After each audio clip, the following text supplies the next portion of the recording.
নমস্কার বন্ধুরা, আমি কিন্তু বাঙাল বাড়ির মেয়ে। আর বাঙাল বাড়ির লোকেদের একটা বদনাম আছে যে তারা নাকি সব কিছুরই খোসা খায় আর গাছপাতাও খায়, সব কিছু। তো তাই আজকে আমি একটা দেখুন এই লাউ নিয়েছি।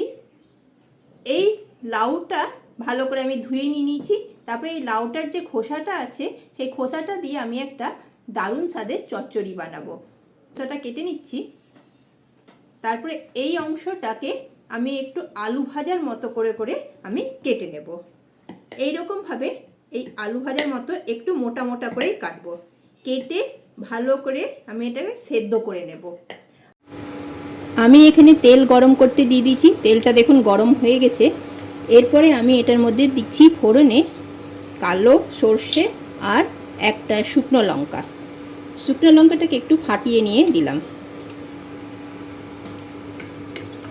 ফোড়নটা বেশ ভাজা ভাজা মতো যখন হয়ে গেল তখন এটার মধ্যে দিয়ে দিচ্ছি একটু কুচি করে কেটে রাখা পেঁয়াজ আর কাঁচা লঙ্কা। পেঁয়াজ কাঁচা লঙ্কাটা ভাজা হচ্ছে। আর দেখুন এদিকে আমি লাউয়ের খোসাগুলোকে ঝিরিঝিরি করে কেটে নিয়ে সেদ্ধ করে নিয়েছিলাম। সেদ্ধ মানে হালকা ভাপিয়ে নিয়েছিলাম। এবার এটাও ভালো করে পুরো পেঁয়াজটার সাথে নাড়াচাড়া করে নেব। দিয়ে দেব নুন আর হলুদ।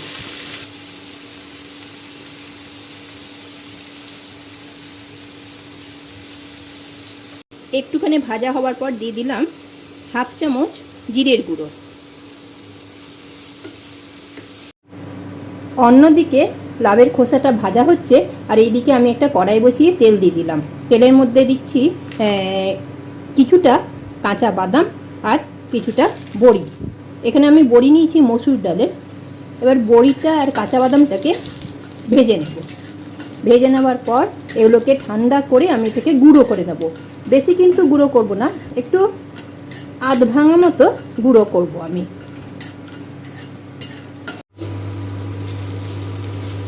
ভাজাটা দেখুন অনেকটাই কিন্তু কমে গেছে, কারণ বোঝা যাচ্ছে সুন্দর ভাজা হয়ে গেছে।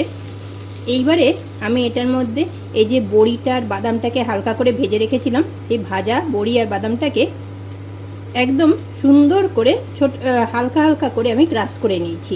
বেশি কিন্তু ভাঙিনি, মুখে পড়বে এই রকমভাবে রেখেছি। বেশ ভালো লাগবে তাহলে। একদম গরম ভাতের সাথে জাস্ট ফাটাফাটি লাগবে একটা।